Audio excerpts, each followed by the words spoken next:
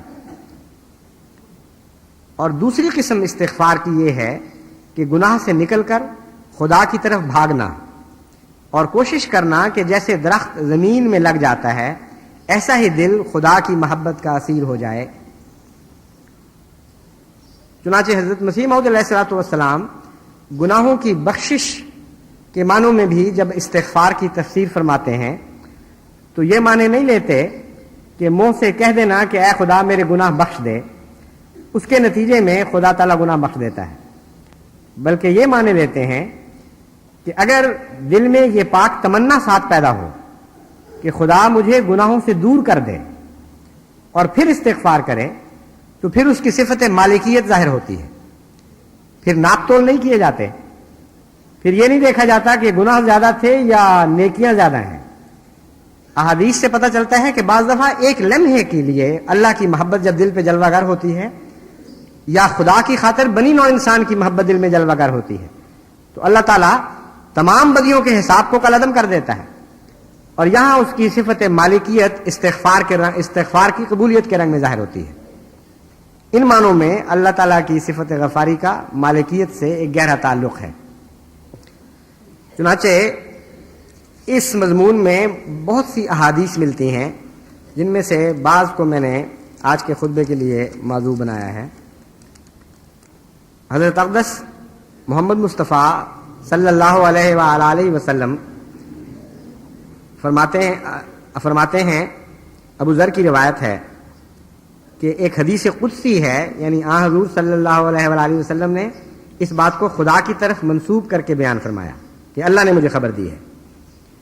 وہ حدیث قدسی کے الفاظ ہیں، اے میرے بندو، یعنی خدا کہہ رہا ہے، تم سب راہ گم کردہ ہو سوائے اس کے جس کو میں راہ دکھاؤں، بس مجھ سے ہدایت طلب کرو، میں تمہیں ہدایت دوں گا.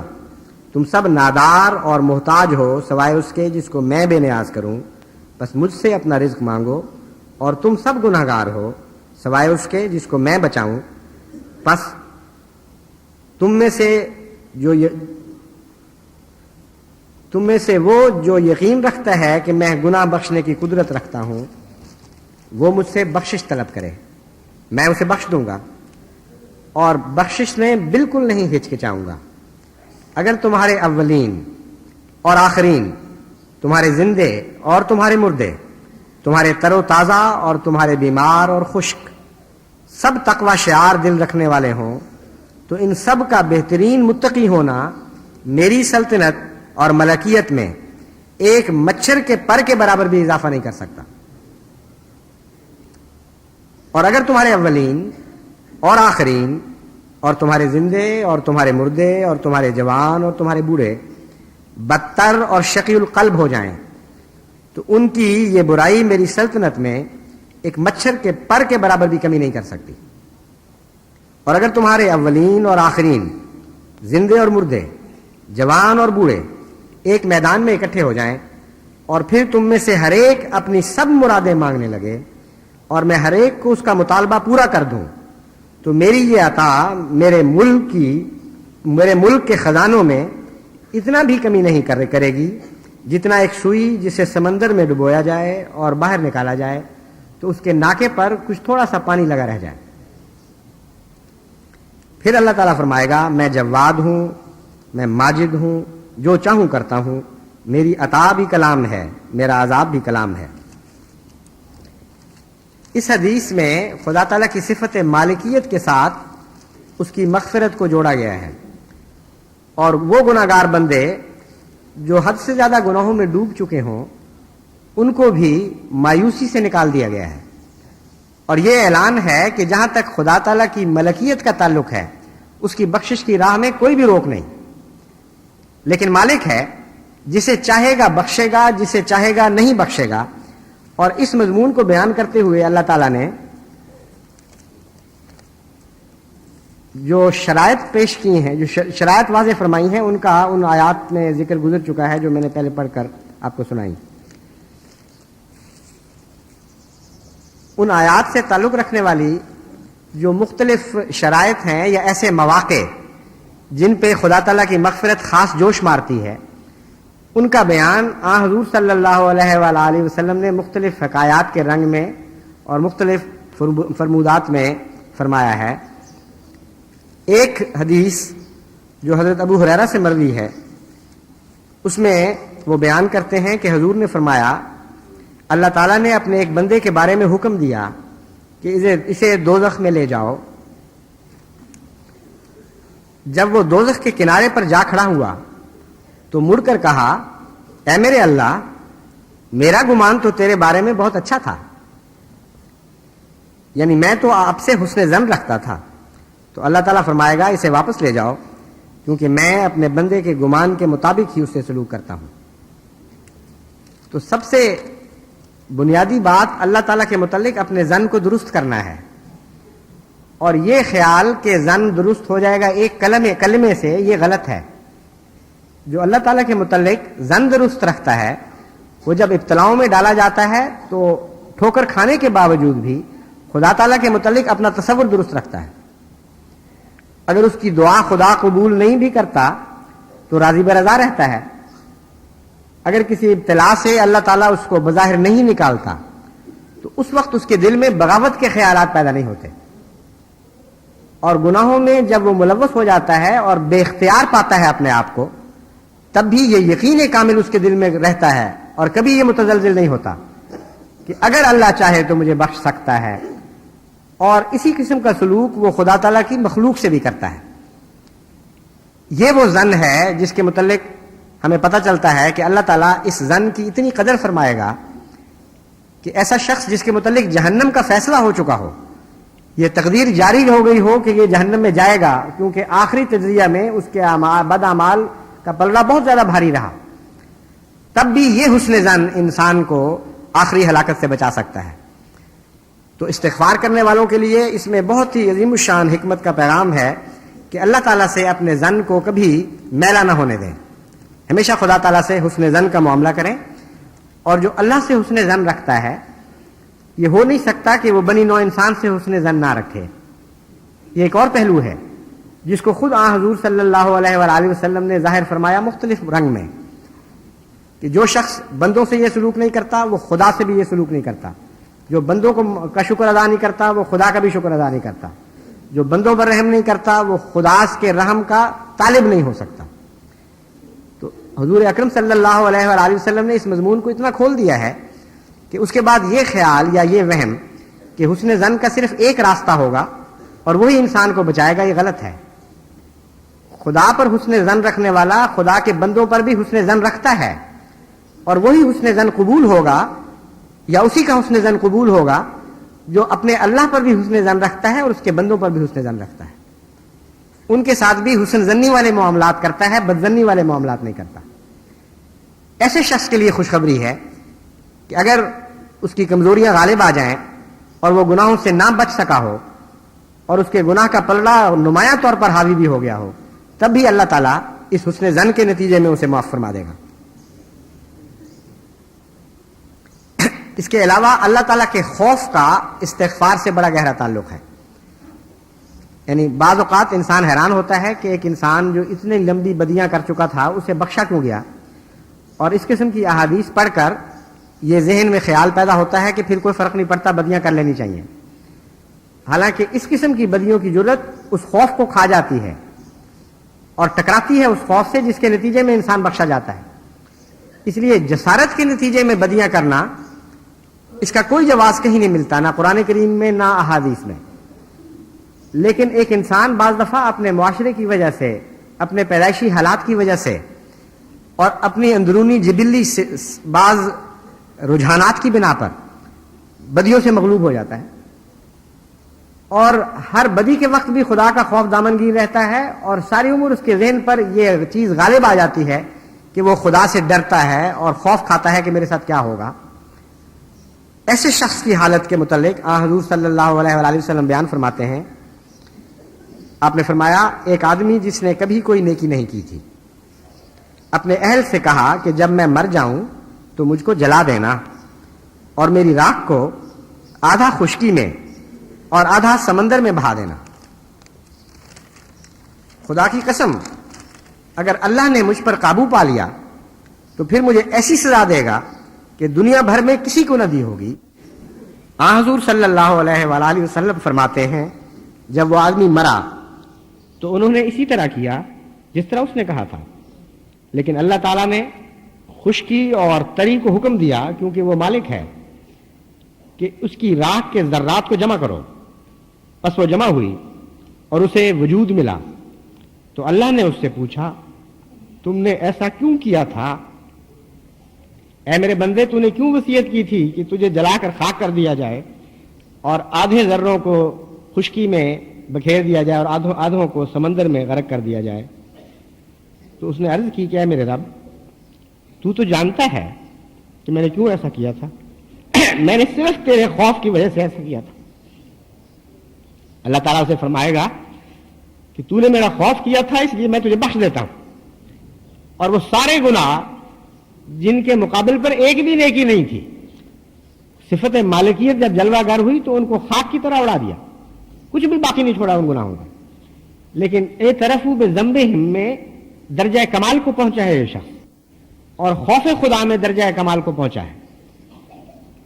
عملی نیکی دوسری کو ہو یا نہ ہو، اللہ کا خوف رکھنا اور عجز کرنا اور اپنے گناہوں کا معترف رہنا، یہ اپنی ذات میں ایک بہت بڑی نیکی ہے، اور اسی کی طرف حضور صلی اللہ علیہ وآلہ وسلم اشارہ فرما رہے ہیں کہ جہاں تک خدا کی مالکیت کا تعلق ہے اس کی کوئی بھی حد نہیں ہے۔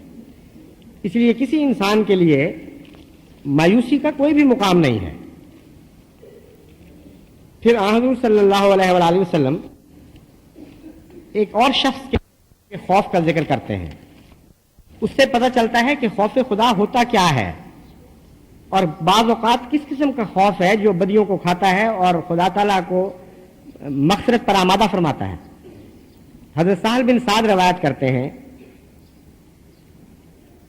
کہ انصار میں سے ایک شخص پر اللہ تعالیٰ کی خشیت طاری ہو گئی اور وہ رونے لگا، اور اتنی بڑی خشیت کہ اس نے اپنے آپ کو گھر میں قید کر لیا، یعنی باہر نکلنا چھوڑ دیا۔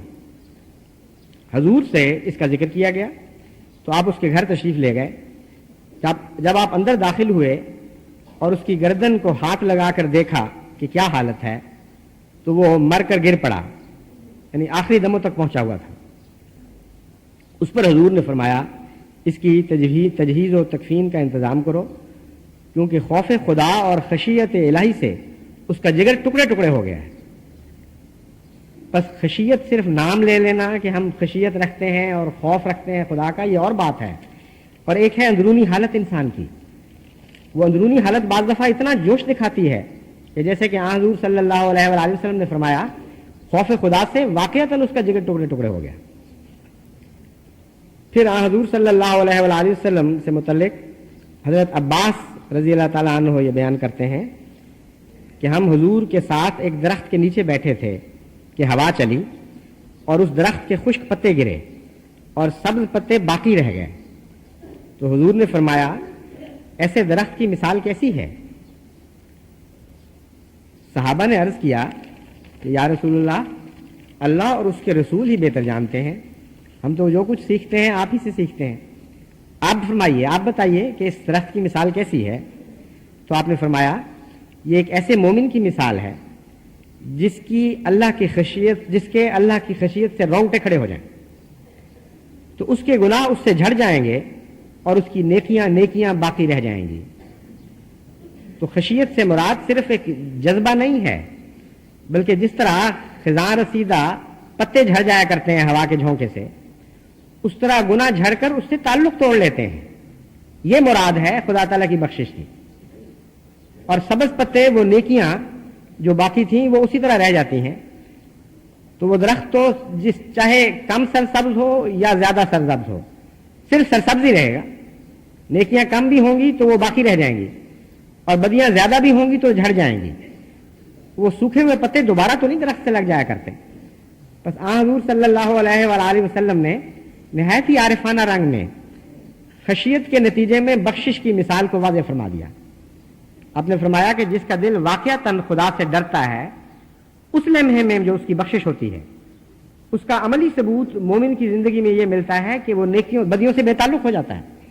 جس طرح ایک درخت ان سوکھے پتوں سے بے تعلق ہو جاتا ہے جو ہوا کے جھونکے سے اس کو چھوڑ گئے ہوں ہمیشہ کے لیے، اور نیکیوں سے بے تعلق نہیں ہوتا بلکہ وہ مزید نشو و نما پاتی ہیں، کیونکہ سوکھے ہوئے پتے جب جھڑتے ہیں تو لازماً اس درخت کے سبز پتوں کو زیادہ خوراک ملا کرتی ہے.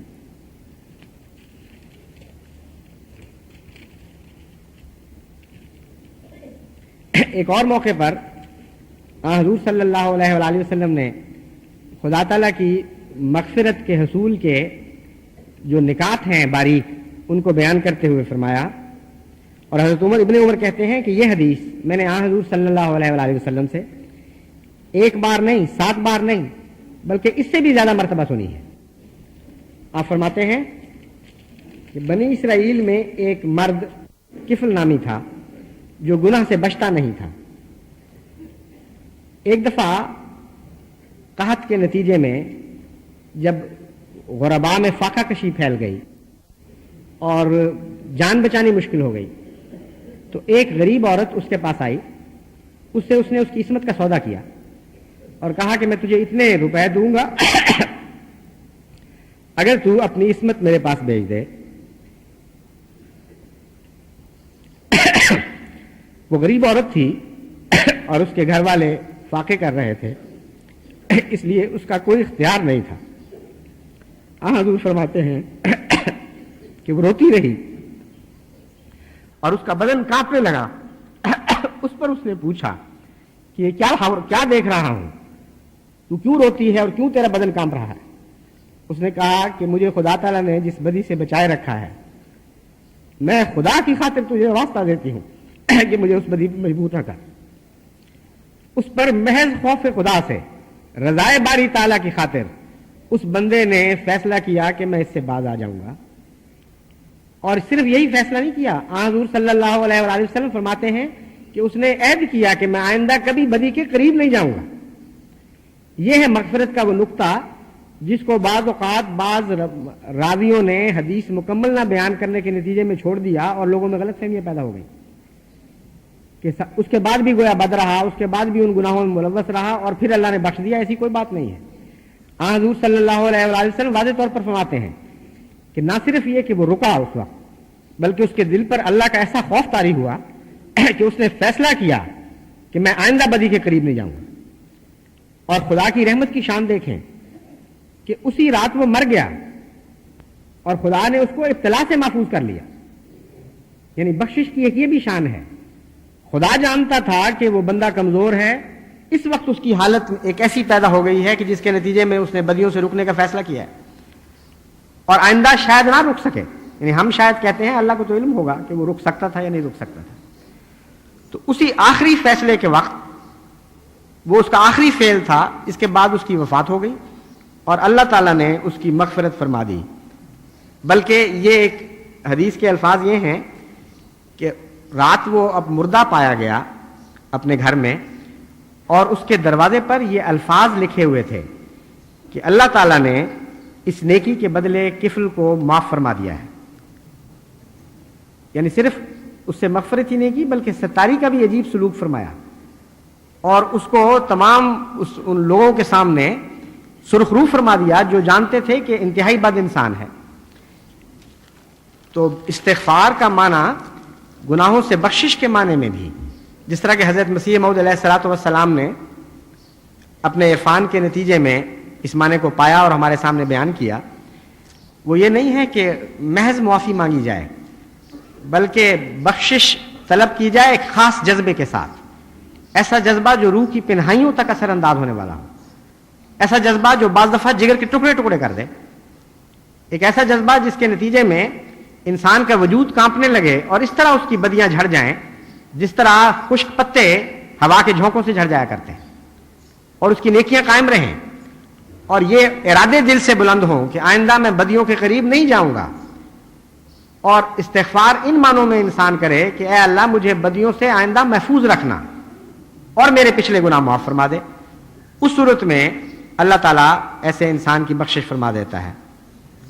اور اس لحاظ سے وہ چونکہ وہ مالک ہے، اس لیے کوئی گناہ کا درجہ یا مرتبہ یا اس کی کمیت اور کیفیت خدا کی بخشش کی راہ میں حائل نہیں ہو سکتے.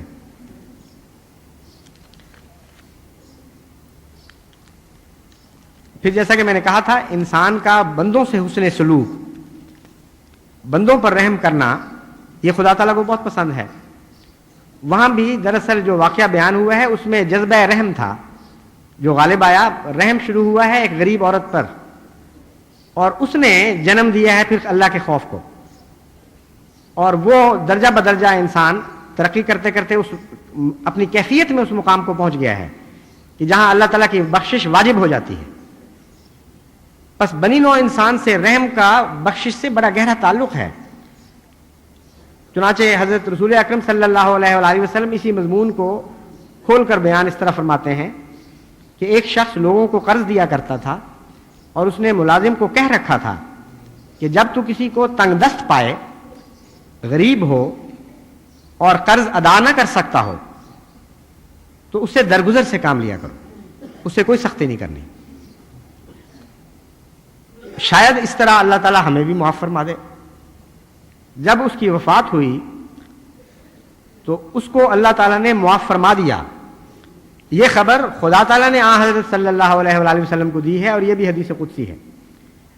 تو معلوم ہوتا ہے اس کے فعل سے خدا اس طرح راضی ہوا کہ اللہ نے خود حضور صلی اللہ علیہ وآلہ وسلم کو اس کے حالات کا ذکر فرما کر اس کی بخشش کے متعلق اطلاع عطا فرمائی. جہاں تک استغفار کی روح کا تعلق ہے وہ دعا ہی ہے، اور امر واقعہ یہ ہے کہ دعا اور اس عجز کا اظہار کہ ہم اپنی طاقت سے نیک نہیں ہو سکتے، ہم اپنے زور اور اپنی قوت سے کسی بدی کو چھوڑ نہیں سکتے اور کسی نیکی کو اختیار نہیں کر سکتے. چنانچہ آخری تان استغفار میں دعا پر ہی ٹوٹتی ہے. دعا ہی استغفار ہے اور استغفار کے لیے بھی دعا ہی کرنی چاہیے. اور حضرت صلی اللہ علیہ وآلہ وسلم نے ایک بہت پیاری دعا ہمیں اس سلسلے میں سکھائی ہے. حضرت ابو بکر صدیق رضی اللہ تعالیٰ عنہ کی روایت ہے کہ انہوں نے حضرت صلی اللہ علیہ وآلہ وسلم سے عرض کیا کہ یا رسول اللہ، مجھے کوئی ایسی دعا سکھائیں جو میں نماز میں مانگا کروں. تو آپ نے فرمایا یہ دعا مانگا کرو، اللہم انی ظلمت نفسی ظلما کثیرا ولا یغفر الذنوب الا انت فاغفر لی مغفرۃ من عندک وارحمنی انک انت الغفور الرحیم. کہ اے میرے اللہ، میں نے اپنی جان پر بہت ظلم کیا ہے، ظلمن کثیرن، بہت ہی گناہ کیے ہیں میں نے. ولا یغفر الذنوب الا انت، لیکن جانتا ہوں اور یہ بھی جانتا ہوں اچھی طرح کہ تیرے سوا کوئی بخشنے والا نہیں ہے. فاغفر لی مغفرۃ من عندک، بس میری مغفرت اپنے حضور سے فرما. بہت ہی پیارا انداز ہے یہ دعا کا. فاغفر لی نہیں کہا صرف، بلکہ فرمایا کہ اپنی جناب سے، یعنی میرا استحقاق کوئی نہیں ہے. اسی مضمون کو مزید واضح فرما دیا. پہلے یہ کہا کہ یہ کہو کہ میں اتنا گناہگار ہوں کہ گناہوں میں میں نے حد کر دی ہے، تو اپنی جناب سے، اپنے حضور سے عطا فرما دے. ورحمنی، اور میرا معاملہ تو رحم کا ہے، استحقاق کا نہیں ہے. تو رحم فرما. انک انت الغفور الرحیم، تو بہت بخشنے والا اور بہت رحم کرنے والا ہے. اس رنگ میں جماعت احمدیہ کو استغفار کرنی چاہیے. اول حضور صلی اللہ علیہ وآلہ وسلم کی سنت پر چلتے ہوئے گناہوں سے بچنے کی بکثرت استغفار. دوسرے ان گناہوں سے توبہ اس رنگ میں جس رنگ میں حضور صلی اللہ علیہ وآلہ وسلم نے واضح فرمایا. اور دعاؤں میں انتہائی عجز اور انکساری. یہاں یہ مسئلہ بھی حل فرما دیا حضور صلی اللہ علیہ وآلہ وسلم نے کہ نماز میں کوئی اور دعا جائز ہے کہ نہیں. یہ جو لوگ کہتے ہیں کہ نماز کے بعد دعا کرنی چاہیے، یہ حدیث اس تصور کو قطع کر رہی ہے. وہ کہتے ہیں نماز میں مسنون الفاظ کے سوا اور کوئی الفاظ نہیں کہے جا سکتے. حالانکہ حضور صلی اللہ علیہ وآلہ وسلم حضرت ابو بکر کو اس سوال کے جواب میں یہ دعا سکھا رہے ہیں کہ یا رسول اللہ، مجھے نماز میں دعا کرنے کے لیے کوئی دعا بتائیے. بس اس دعا کو التزام سے جماعت احمدیہ اپنے لیے اختیار کر لے، کیونکہ حضرت مسیح موعود علیہ الصلوۃ والسلام فرماتے ہیں کہ اب جب کہ امن کی حالت میں ہو اپنے لیے استغفار کرو. جب وہ وقت آ جائے کہ خدا کے عذاب پہنچ جائیں اور قوموں کو اپنی لپیٹ میں لے لیں، وہ وقت استغفار کا نہیں ہوتا. بس آج جو تم استغفار کرو گے وہ مشکل وقتوں میں تمہارے کام آئے گی. اور میں دیکھ رہا ہوں کہ دنیا بڑی تیزی کے ساتھ تباہی کی طرف جا رہی ہے اور بہت ہی شدید مصائب دنیا پر پڑنے والے ہیں. اور کوئی ملک، جیسا کہ حضرت مسیح موعود علیہ الصلوۃ والسلام نے پیشگوئی فرمائی تھی، ان خطرات سے امن میں نہیں ہوگا. نہ جزائر کے رہنے والے، نہ ہندوستان، نہ پاکستان، نہ پنجاب کے لوگ. اور بہت بڑی تباہیاں آنے والی ہیں. چند سال کا واقعہ ہو یا چند اور سال کا، لیکن اب یہ مقدر ہو چکا ہے. انسان کے اعمال اتنے سیاہ ہو چکے ہیں اور اس کی جرت خدا تعالیٰ کے خلاف اتنی بڑھ چکی ہے اور اس کے مظالم اس انتہا کو پہنچ چکے ہیں کہ جب یہ واقعات اس شدت سے ہونے لگیں تو اللہ کی پکڑ آ جایا کرتی ہے. اس لیے استغفار کریں اور کثرت کے ساتھ استغفار کریں، کیونکہ حضرت صلی اللہ علیہ وآلہ وسلم فرماتے ہیں کہ وہ شخص جو استغفار کرتا ہے اور اس کے دل میں خدا تعالیٰ کی محبت ہوتی ہے، اس وقت اس کے دل کے کسی ذرے کو بھی آگ نہیں پہنچ سکتی. کسی حصے پر بھی خدا تعالیٰ کا عذاب وارد نہیں ہو سکتا. بس ایسے دل بنا لیں کہ جو خدا کی محبت اور اس کے پیار کے نتیجے میں اور آپ کے استغفار کے نتیجے میں خدا تعالیٰ کی پکڑ سے محفوظ رہیں. اور اللہ تعالیٰ تمام دنیا پر بھی رحم فرمائے اور بنی نوع انسان کے لیے بھی احمدیوں ہی کو استغفار کی توفیق بخشے.